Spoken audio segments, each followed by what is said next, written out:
Una radio con propósito. Una radio con visión.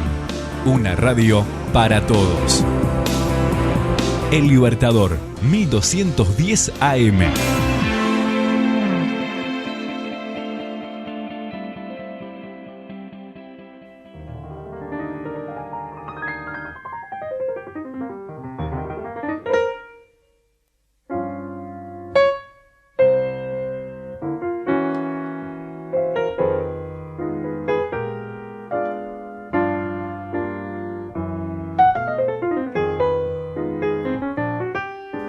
Nuevamente en punto de partida con la columna de literatura. Bueno, le damos la bienvenida a todos aquellos que nos escuchan a través de la radio, de la 1210 AM Radio El Libertador, ahí en Rocha, 33, Cerro Largo.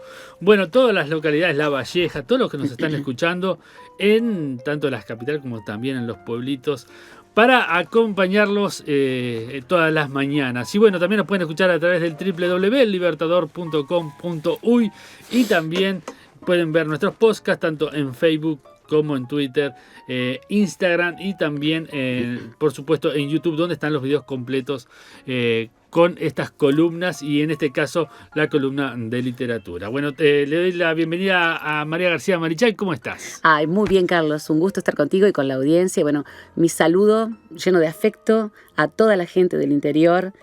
Eres de esos lugares hermosos a donde llega la radio, preciosos. Bueno, veo que estás endulzada con el tema que vamos a hablar hoy, o por lo menos lo que hablamos antes de comenzar. Sí. Así que contame un poquito de qué vamos a hablar. Hoy vamos a hablar de dos autores que, bueno, uno, por supuesto que la mayor parte de la gente lo conoce, que es Julio Verne, eso lo vamos a ver en segundo lugar, Julio Verne, Jules Verne. Julio Verne. Ay, maravilloso. Yo siempre digo, yo paso releyendo, porque 20.000 leguas de viaje es un montón. Fue el primer escritor que hizo ciencia ficción, podríamos decir. Sí, Carlos, es el creador de la ciencia ficción. Sin lugar a dudas. Es el creador. ¿Quién no leyó Viaje al centro de la Tierra? Ahí lo tenemos. Lo releo una y otra vez. Porque, por ejemplo, cuando trabajemos Sir Arthur Conan Doyle, el autor de Sherlock Holmes, vamos a ver que Sir Arthur Conan Doyle tiene un hermosísimo libro que se llama El Mundo Perdido. Sí, que habla, sí. Hermosísimo. Pero Julio Verne llegó mucho más allá de eso y después lo vamos a ver. Pero ¿con quién voy a empezar hoy? Con Louise May Alcott. Louise May Alcott es la autora de Mujercitas. ¿Por qué la traje a colación?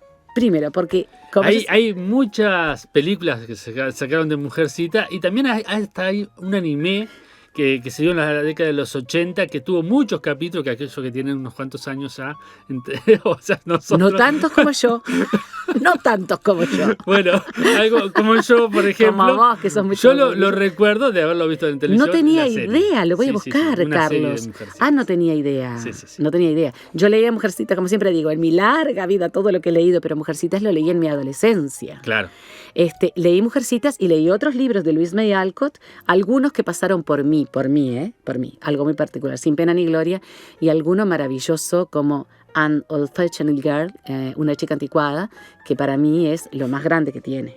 Para mi gusto está mejor que Mujercitas, pero además tenemos unas cuantas. Bueno, vamos a comenzar. Vamos a hablar de Louise May Alcott. Louise May Alcott nació el 29 de noviembre de 1832 en Germantown, Pensilvania, en los Estados Unidos, y murió joven, a los 55 años, aunque en aquella época ya era una mujer veterana. La expectativa de vida ha aumentado notoriamente con el correr de las décadas. Pobrecita, murió el 6 de marzo de 1888 en Boston, en Massachusetts, el día que enterraban a su padre. Mira. Que fue quien las crió, porque su madre murió cuando ella eran chiquitas. Estaban sepultando a su padre y ella estaba falleciendo. Su papá se llamaba Amos Bronson Alcott y era abolicionista en esa época y trabajaba por el voto femenino. Estamos hablando de la década de 1830 y 1840. Imagínate.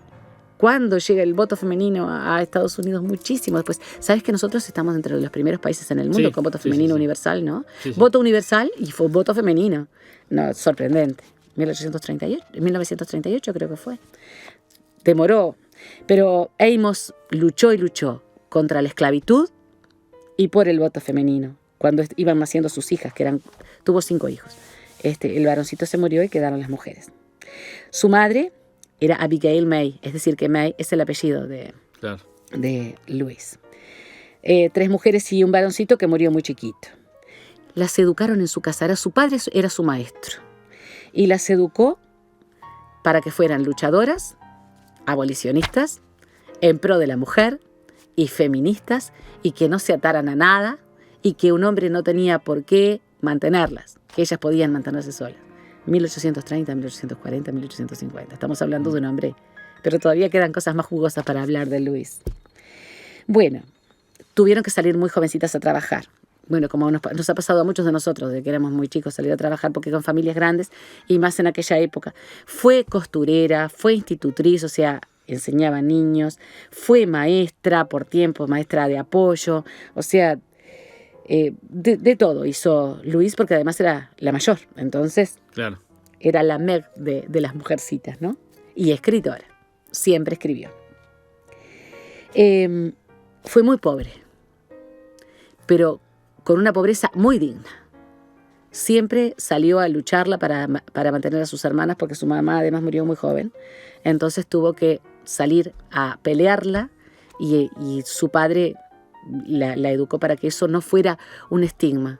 Trabajar para mantener una familia en aquella época, en muchos aspectos estaba mal visto. Bueno, él las hizo ver que eso dignificaba. Realmente la marcó a Louise como marcó a sus hermanas. Y participó, y acá lo tengo que leer porque me sorprendió cuando estuve indagando sobre Louise. Yo no sabía mucho sobre ella hasta hace poco tiempo atrás, hace unos años empecé a leer más sobre ella.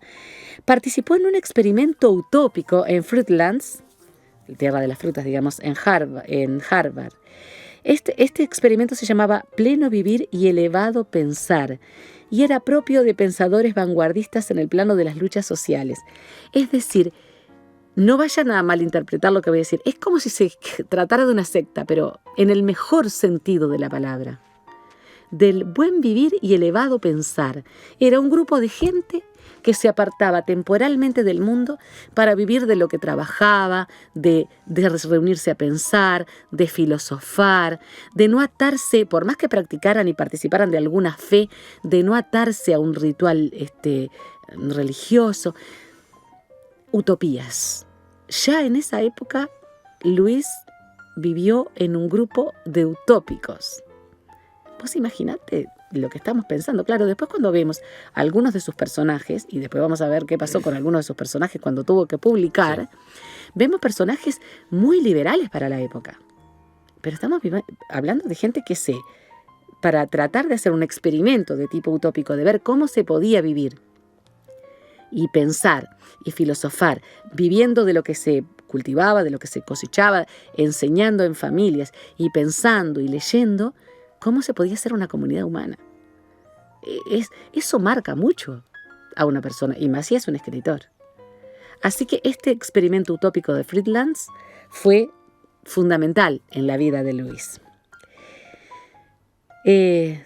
Cuando muere la madre, se hace cargo de su hogar. Nunca se casó y fue madre de 4 hijos.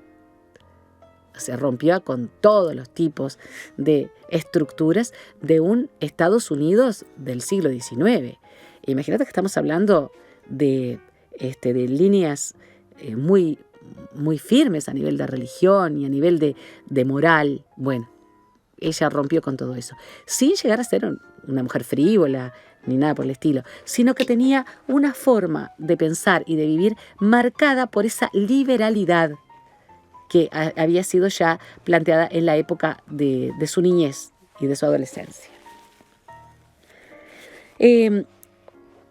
Cuando la guerra de secesión, Louise se anota para ser enfermera en un campo de soldados, ¿no? Y está expuesta al mercurio, y eso es lo que la mata. El mercurio es un metal pesado que ataca directamente el sistema nervioso central. Entonces muere por envenenamiento por mercurio a los 55 años. Cuando ella publica Mujercitas, jamás esperó tener el éxito que tuvo. Ahí empieza ella a tener una comodidad mucho mayor en su vida y a poder ayudar a sus hermanas y poder tener su familia en una mejor situación. Publica Mujercitas, que se llamaba Little Women or Meg, Joe, Beth and Amy. O sea, lleva el nombre de las chicas que de alguna manera representan a sus hermanas y a ella misma, ¿no? Y tiene un éxito impresionante. Pero ella trata de expresar sus ideas en Mujercitas. Entonces Joe, que es la que rompe con toda, digamos, con todos los esquemas, Joe, en su primera novela, Joe queda soltera por opción. Joe se dedica a vivir su vida y a escribir, porque Joe quiere ser escritora, como Luis, y queda soltera por opción. ¿Qué hizo el editor? Le dijo que no, que de ninguna manera, que cómo una chica iba a quedarse soltera, que se tenía que casar. Entonces ahí aparece la vida de Joe, que no voy a hacer ningún spoiler, para que vean la película Mujercitas, o para que, lean el libro. A mí me gustaría más que leyeran el libro, porque el libro es muy fiel a las ideas de Luis. Está muy bien la película igual, ¿eh? Yo no la he visto, pero mis hijos la vieron y les gustó mucho. Es la familia March, ¿no? Sí. La historia de la familia March, ella la sigue después, digamos, prolongando en otras obras. Pero, bueno, el editor le pide que case a Joe. Entonces, bueno, Joe tiene que hacer un viaje, conocer a una persona. Y Joe termina casado. Pero ella la había dejado soltera por opción. Es muy lindo el libro original Mujercitas. Yo tuve la posibilidad de leer el original que alguien me hizo llegar hace muchísimos años, no me acuerdo quién, y después el que ella hizo publicar. Claro. ¿No? Muy, muy lindo. Bueno, después escribe Good Wives, aquellas Mujercitas, Little Men, que es Hombrecitos, que trata justamente de los hijos de las chicas March, Joe's Boys, los muchachos de Joe, que ahí termina la saga de la familia March. Y el libro que a mí me encanta, que es An Old-Fashioned Girl, una chica anticuada. Me cuesta pronunciarlo siempre. Rose in Bloom, Rosa en Flor, Bajo las Lilas, una novela muy linda. Pero Una chica anticuada es una novela hermosísima, yo la recomiendo. Está más hecha al estilo de lo que quería el editor, ¿no? Pero se presenta allí un grupo de amigas de Polly, la protagonista, unas amigas que son artistas y que son maestras, que son un espectáculo. Llegan a ser sumamente graciosas y muy, muy liberales. Y bueno, allí Luis plantea todo lo que ella pensaba acerca de lo que quería de la mujer. Una mujer libre, una mujer que se autogestionara, que trabajara para ella, que se casara por amor si quería casarse y si no, que se quedara soltera. No, quiero plantear, no estoy hablando de ninguna manera de un feminismo crudo, antivarón. No, un feminismo puro. Un feminismo en el cual el varón es el compañero de la mujer si ella realmente quiere, pero no es una necesidad para mantener a la familia. Sí, es muy especial para la época. Claro. Entonces las amigas de Polly en Una chica anticuada son una maravilla. Es un caso aparte y es una novela preciosa de leer. La recomiendo. Búsquenla. Y pasamos a Julio Verne. Vamos a pasar entonces a Julio Verne, el primer... Si querés te leo un poquitito de ellas. ¿Querés que te lea o no nos da el tiempo? Sí, claro. Antes de Julio Verne, leo un poquito de Mujercitas, que casi todas la deben haber visto. Si vieron la película, en parte el primer diálogo. El juego del peregrino se llama el capítulo 1 y muy chiquita. Navidad no será Navidad sin regalos, murmuró Joe, tendida sobre la alfombra. Además, Joe siempre andaba a las corridas, saltaba las vallas, corría, era una cosa, se acostaba en la alfombra, todo lo que fuera, digamos, incorrecto desde el punto de vista social, lo hacía Joe, que era la rebelde. Es tan triste ser pobre, suspiró Meg mirando su vestido viejo. No me parece justo que algunas muchachas tengan tantas cosas bonitas y otras nada, añadió la pequeña Amy con gesto displicente. Tendremos a papá y a mamá y a nosotras mismas, dijo Beth alegremente desde su rincón. Las 4 caras jóvenes sobre las cuales se reflejaba la luz del fuego de la chimenea se iluminaron al oír las animosas palabras, pero volvieron a ensombrecerse cuando Joe dijo tristemente: no tenemos aquí a papá, ni lo tendremos por mucho tiempo. No dijo tal vez nunca, pero cada una lo añadió silenciosamente para sí, pensando en el padre, tan lejos, donde se hacía la guerra civil. Nadie habló durante un minuto. Después dijo Meg con diferente tono: ¿saben que la razón por la que mamá propuso que no hubiera regalos esta Navidad fue porque el invierno va a ser duro para todo el mundo y piensa que no debemos gastar dinero en gustos mientras nuestros hombres sufren tanto en el frente? ¿Viste Sí, y muestra la realidad también. Claro, cruda. Sí. La guerra de secesión fue una masacre. ¿Cuántas cosas que se repiten? Vos sabés, Carlos, que yo a veces digo que el humano tuvo una época, según los antropólogos, tuvo una época de paz en su evolución, que fue la época del Neolítico. Según los antropólogos, los arqueólogos, que han hecho en los últimos años unas investigaciones importantísimas, ¿no? Esa época de paz. Pero después somos los mismos neandertales que andamos a los mazazos, a los palos en la guerra. Qué triste. Si no es con armas, es con otras cosas, pero el humano es duro, se enfrenta. Nos parecemos más a los chimpancés. Bueno, no vamos a entrar en cuestiones antropológicas porque viene Julio Verne. Jules Gabriel Verne. Julio Verne. 8 de febrero de 1828 en Nantes, Francia. 24 de marzo de 1905 en Amiens, Francia. Hijo de Pierre Verne y Sophie Alotte de la Fuge. Tuvo 4 hermanos menores. Su abuelo paterno fue notario de Luis XV. Estamos hablando de que era el escribano, ¿no? De Luis XV. Sí. Y toda la familia estaba ligada a la jurisprudencia. Su madre era de familia militar. Estudió en París y se recibió de abogado, pero estudió en París y se recibió de abogado porque el padre le dijo, si querés que te mande dinero, estudia abogacía, si no, no te mando nada. Por él escribía. ¿Y sabés lo que hacía? Se metía en cuanta biblioteca había y estudiaba y leía e investigaba todo. Se recibió de abogado y trabajó de abogado y el padre lo fue subvencionando y todo, pero él hubo un momento en que rompió con todo y se dedicó a estudiar y a escribir.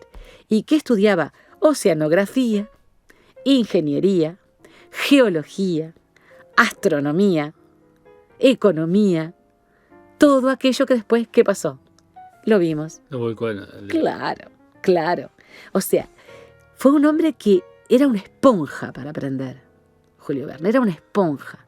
Amaba aprender, pero no solo amaba aprender. Él se proyectaba. En parte como... Bueno, eso que vos decís de la ingeniería y bueno, de estudiar oceanografía, muchas de las cosas que escribió Julio Verne fue un visionario que no existían. Claro.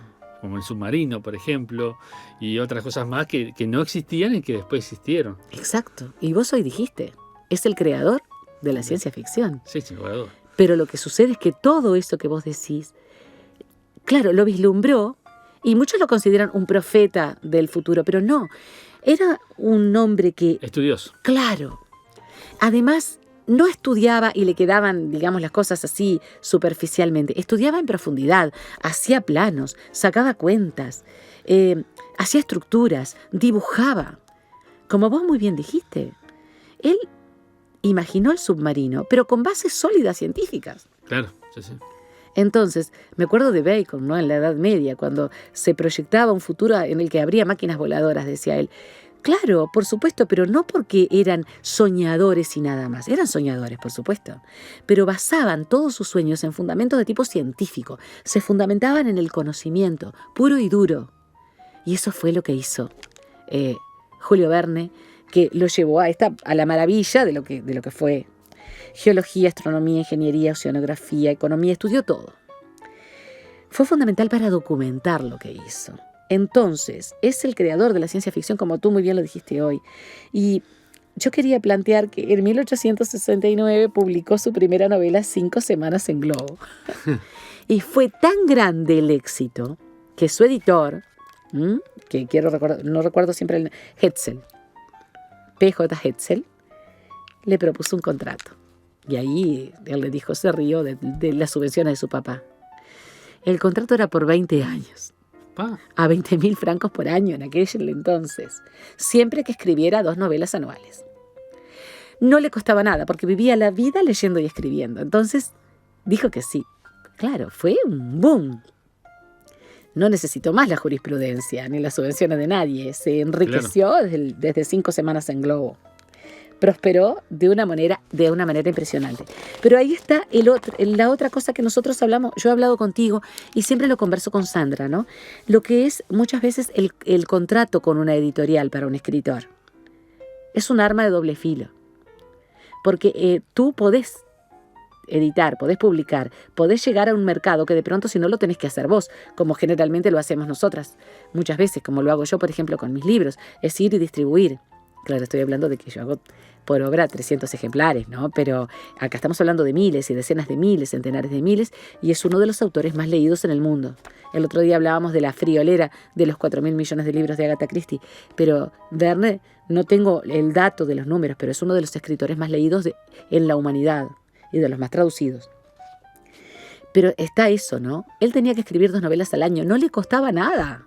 Pero hay personas a las que se les dificulta, y de ahí el nivel desigual de muchos autores, que hacen, por ejemplo, una obra de arte cada 10 o 15 años, claro, porque tienen que estar, supeditados a lo que es la dinámica de su editorial. Pero a ver, no le fue muy bien. Él le fue bárbaro. Bueno, por supuesto que habla de inventos, habla de ciencia, habla de descubrimientos, y todo eso lo hace fundamentado en la ciencia. Temo ser reiterativa, pero no solamente leía, él dibujaba, hacía estructuras, llegó a hacer planos de helicópteros, por ejemplo. Llegó a hacer planos de helicópteros Julio Verne. ¿Se acuerdan que los primeros helicópteros los imaginó Leonardo? Sí. Leonardo da Vinci. Bueno, Verne también. Y llegó a hacer planos de helicópteros. Fueron obras de aventuras, además. Eso fue lo maravilloso, porque no solamente se dedicó a plantear la ciencia ficción en un plano, de futurología, como una especie de profeta escritor, no. Eran novelas hermosísimas, de aventuras espectaculares, maravillosas, en los cuales la ciencia estaba presente y fundamentada. Hasta con cuentas, con planos. También hacía mapas, o sea, cartografiaba a escala, se hacía mapas, realmente no croquis. Sí. Era un hombre realmente muy inteligente, y que esa inteligencia la volcó en la creación y en ese futuro que previó. Después vamos a ver más adelante, cuando trabajemos ciencia ficción, que vamos a trabajar a Isaac Asimov, que Isaac Asimov era físico y matemático, además de ser novelista, y brilló en todos esos ámbitos, ¿no? Tenemos también un escritor como Carl Sagan, que no llegó a tener el éxito, pero Isaac Asimov está catalogado como un gran escritor del siglo XX, y es además un creador en base a sus conocimientos científicos, y su creación es ciencia ficción. 5 semanas en globo, El faro del fin del mundo, la maravillosa 20.000 leguas de viaje submarino, y el capitán Nemo y el Nautilus. ¿Quién no sueña? Sí. Por favor, de la Tierra a la Luna, viaja al centro de la Tierra, que voy a leer un pequeño fragmento. Héctor Servadac. ¿Leíste Héctor Servadac? No. Si alguien encuentra a Héctor Servadac en alguna biblioteca de esas que tienen libros viejos en cantidad, se los pueden vender por 20 pesos o por 10 igual. Lean Héctor Servadac. Se llama también O las aventuras por el mundo solar. Héctor Servadac es un militar que se enamora de una viuda y sufre por amor el pobre Héctor Servadac, pero resulta que además es un hombre sumamente organizado. Y en determinado momento pasa un asteroide, le saca un pedazo a la Tierra y ese pedazo de la Tierra se lleva a Héctor Servadac y una comunidad por allá, por cerca de, creo que es por Marruecos o Argelia, por el estrecho de Gibraltar, y tiene que hacer toda una órbita alrededor del Sol para volver. Está divina esa novela. Yeah. Hermosa. Léala, Héctor Servadac. El rayo verde, que es cortita, una novela corta muy linda. Jean de Bettencourt, Gibraltar, imagínate, Gibraltar, ¿no? Por el Peñón. El soberbio Orinoco, que es muy buena, hace todo un reconocimiento del río en base a sus estudios geográficos, ¿no?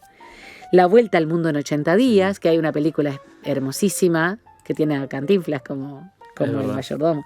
Las aventuras del capitán Hatteras, Las Indias Negras, Las tribulaciones de un chino en China, que está muy lindo, era muy gracioso. Michel Strogoff, una gran novela.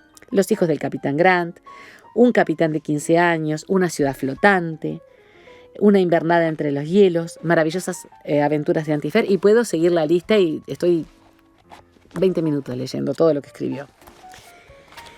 Voy a leer un poquitito. ¿Puedo? Por supuesto. Ah, lindísima. Esto es hermoso. A ver, ¿cuál era la que había? Creo que es el capítulo 15. el Sneffels, que es el pico por el que entran al centro de la Tierra, ¿no? Ellos entran al centro de la Tierra, el científico, su sobrino, una pequeña expedición, entran al centro de la Tierra por un volcán islandés. Este se puede decir el nombre, Sneffels. Vieron que en Islandia los nombres son prácticamente impronunciables. ¿Se acuerdan aquel volcán que hizo erupción? Decían, cuando hizo erupción el volcán de nombre impronunciable, le dicen hoy día los periodistas, no pueden decir otra cosa. Ese volcán, que está apagado, no extinto. En Islandia no hay nada extinto porque está sobre la fractura mesoatlántica, ¿no? Islandia está prácticamente partida al medio por la gran falla mesoatlántica, esa fractura enorme que tiene la placa tectónica, separa las placas tectónicas europea y africana de la placa americana, atraviesa todo el océano Atlántico, allí se forma la dorsal mesoatlántica, que es la cordillera del fondo marino. Bueno, Islandia está en el medio de esa fractura. Entonces, por eso la enorme actividad sísmica y volcánica que tiene esa isla chiquitita que se localiza cerca de Groenlandia, pero que pertenece a Europa, que es un reino y que tiene muy pocos habitantes. Tiene unos, no sé si llega a 400.000. Sí, la gente la conoció por el equipo de fútbol. Por supuesto. La selección en Rusia. Espectacular el equipo islandés. Se pasó porque además mucho más chiquito que nosotros, la tercera parte de la población y lo que hizo el equipo de Islandia, ¿no? Además se caracterizan por ser muy vikingos. Ellos tienen esa fisonomía étnica bien vikinga. El Sneffels, que tiene 5.000 pies, o sea, 1.524 metros aproximadamente. Hice la equivalencia porque no me acuerdo bien. Si no la hago con cuentas no me sale. El Sneffels tiene una altura de 5.000 pies, o sea, 1.524 metros. Una enorme capa de nieve cubría su cumbre. Ascendíamos en hilera, precedidos por Hans. Hans era el vaquiano, digamos, que lo llevaba al centro de la Tierra. Casi nada. El camino era difícil. Toda conversación resultaba imposible. Teníamos que ir en fila india. 3 fatigosas horas de marcha nos habían llevado solo hasta la base de la montaña. Allí Hans nos hizo señas de que nos detuviéramos y una frugal comida fue compartida por todos. El guía dio la señal de partida 1 hora después. Los 3 islandeses, tan taciturnos como su compañero Hans, no pronunciaron ni una palabra y comieron sobriamente. Empezamos luego a subir la pendiente del Sneffels. Su nevada cumbre, por una ilusión óptica muy frecuente en las montañas, me parecía cercana, y sin embargo nos faltaban muchas horas para alcanzarla. ¡Qué ascensión fatigosa! Las piedras resbalaban bajo nuestros pies e iban a perderse en la llanura con la rapidez de una luz. He de confesar que mi tío se colocaba siempre lo más cerca posible de mí, no me perdía de vista, y en más de una ocasión su brazo me prestó un sólido apoyo. Él, en cambio, debía de tener el sentido innato del equilibrio, porque nada le hacía tambalearse. Los islandeses, aunque iban cargados, subían con agilidad de auténticos montañeros. Bueno, ellos pasan después una etapa en la cual aparece una especie de tormenta de hielo que se llama stina en islandés, que es cizalla, digamos, pedacitos, cristalitos de hielo, nieve, etcétera, que es como una especie de tormenta de arena en el desierto, de hielo, ¿no? A las 7 de la tarde habíamos subido los 2.000 peldaños de la escalera. El mar quedaba a una profundidad de 3.200 pies. Habíamos sobrepasado el límite de las nieves perpetuas, bastante poco elevado en Islandia debido a la constante humedad del clima. Hacía un frío intenso y allí empiezan a descender por la chimenea volcánica hacia el centro de la Tierra. Es una novela fascinante, como 20.000 leguas de viaje submarino. Bueno, yo recuerdo a Julio Verne porque tenemos una biblioteca en Punta de Rieles, donde yo vivía cuando era niño, y nosotros sacábamos los libros teníamos socios de la biblioteca pública, y sacábamos libros. Y uno de los libros que estaba era ese Viaje al centro de la Tierra y el submarino, ¿cómo se llama? 20.000 leguas de viaje submarino. Exactamente. Y me acuerdo de Julio Verne. Ay, para mí, los más hermosos de todo, porque además hay una cosa... Las descripciones. Claro, porque tenemos que pensar que este hombre era francés, que viajó poco, y que todo lo hace en base a lo que él estudió. Es decir, él se fundamentó para estudiar geografía, por ejemplo, ¿no? El grandioso Orinoco, creo que se llama, no me acuerdo bien cuál es el título. Él estudia todo eso y después vuelca todo eso. O sea, él tiene una imaginación prodigiosa, además. Increíble. De todo. Increíble. Y todos los inventos. El submarino, mucho antes de que existiera. Es algo increíble. Bueno, claro, yo quisiera también tener un Nautilus, ¿no? Que tuviera toda la capacidad esa de mirar como que si tuvieras, no sé. No, es increíble. Es maravilloso. La descripción que hace es increíble. No, y los peces. Quiero aclarar que la historia de los peces, que era un libro de la época de Newton y de Halley, que es un libro enorme que tiene una descripción impresionante de los peces, se la leyó toda. Y miró todos los peces y dónde vivían, todo, impresionante. Es un libro así, con unas ilustraciones enormes, pero un libro árido de leer. A él le encantaba. Él pasaba, si hubiera podido vivir en la biblioteca, vivía en la biblioteca. Bueno, gracias María entonces por este viaje. Y bueno, un placer. Invitamos a la gente también al Café Literario, se pueden comunicar a través de los teléfonos que dejamos en pantalla. Bueno, decide uno de los números para que los que nos están... Les voy a dar el mío, que es el que tengo en mi memoria, el de Sandra no lo recuerdo. 099-702-381. Estamos haciendo en estos momentos de dificultades, estamos haciendo los talleres por Zoom.